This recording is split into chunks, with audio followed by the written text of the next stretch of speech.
আপনারা অবশ্যই জানেন সিলেট সদর উপজেলার কান্দিগাঁও সোনাতলা বৃহত্তর সোনাতলা এলাকার 4 বছরের শিশু ফাহিমা নিখোঁজের দুদিনের মাথায় শিকার হয়। যেই বিষয়টি সারা দেশের বিবেকবান মানুষের হৃদয়ে নাড়া দিয়েছে এবং পাশাপাশি বহির্বিশ্বেও এই বিষয়টি নিয়ে নিন্দার জ্বর উঠেছে। আমরা দেখেছি যে চতুর ঘাতক ফাহিমার যে জাকির, ফাহিমা নিখোঁজের পরও সে বিভিন্ন মিডিয়ার সামনে বা খোঁজাখুঁজিতে অংশগ্রহণ করে যাতে তাকে সন্দেহ করা হয়। একটা পর্যায়ে তাকে গ্রেপ্তার করা হয়। এত নিষ্ঠুরভাবে ফাহিমাকে সে মাত্র 4 বছরের একটা শিশু পাঠাচ্ছে। এলাকার বিক্ষুব্ধ জনতা এই দিনও তাদের ক্ষোভের আগুনের একটা বহিঃপ্রকাশ ঘটে এই ঘাতক জাকিরের বাড়িতে মানুষ ভাঙচুর চালায়। কিন্তু হয়তোবা কিছু মানুষের হৃদয়ে একটু বাধা দিয়েছিল, হয়তো আংশিক ভাঙচুর হয়েছিল। আজকে শুক্রবার এলাকায় একটি মানববন্ধন ছিল। এরই মধ্যে জাকিরের আপন ভাই, যিনি এই বিষয়ের তিনি প্রতিবাদে ছিলেন, জয়নাল বিভিন্ন অনুষ্ঠানে ছিলেন, কিন্তু ঘটনার জাকির গ্রেপ্তারের পর থেকেই তিনি আত্মগোপনে চলে যান। আত্মগোপনে থাকা অবস্থায় তিনি এই বিক্ষুব্ধ এলাকাবাসীর এখনো কিন্তু ফাহিমা যে রেশ, মানুষের ভিতরে যে ভয়, আতঙ্ক, ঘৃণা, এটা কাটেনি। কিন্তু এরই মধ্যে তিনি ফেসবুকে পোস্ট করেছেন যে যারা তার বাড়িতে হামলা করেছে ওরা দাবি করেছেন আমরা এলাকার মুখ থেকে শুনবো, অনেক টাকা পয়সা ছিল। তো আমরা আজকে দ্বিতীয় দফায় এই জাকিরের বাড়িতে ভাঙচুর হয়।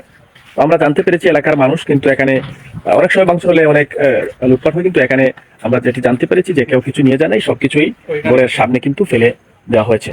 তো আমরা দেখেছি বিকাল থেকে কিন্তু এই বাড়িতে এই সিলেট শহর থেকে দূর দূরান্ত থেকে বিভিন্ন জায়গা থেকে নারী পুরুষ দলে দলে আসছেন এই বাড়িটি এক নজর দেখার জন্য। তো আমরা একটু কথা বলবো আজকে দ্বিতীয় দফায় কিন্তু এই দেখুন ঘরের যে অসম্পূর্ণ অংশ অনেকগুলি ভেঙে দেওয়া হয়েছে। আমরা ভাইয়ের কাছ থেকে একটু জানবো কি জন্য আজকে দ্বিতীয় দফায় এই হামলা ভাঙচুর হয়েছে। আসসালামু আলাইকুম। আজ এই জাকির যে শিশু ফাহিমাকে করেছে, সেই জাকিরের বড় ভাই ফেসবুকে একটি পোস্ট দিয়ে গ্রামের সাধারণ মানুষকে উনি আসামি কাঠগড়ায় দাঁড় করাচ্ছেন যে উনার তার বাড়িতে নাকি 88 লাখ টাকার মালামাল ক্ষতি হয়েছে।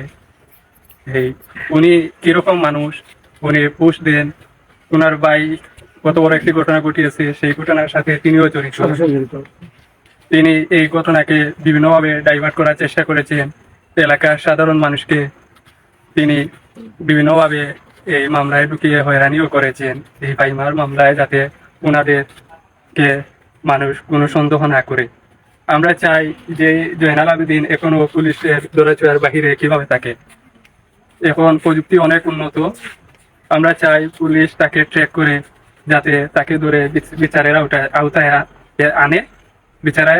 আওতায় এনে তাকে উপযুক্ত শাস্তির ব্যবস্থা করা হয়। এবং আমরা যেটা এলাকার মানুষের সাথে কথা বলে জানতে পারলাম যে প্রথম দফায় এতটা ভাঙচুর করা হয় নাই, আংশিক ভাঙচুর করা হয়েছিল, কিন্তু তৃতীয় দফায় ভাঙচুর হয়েছে।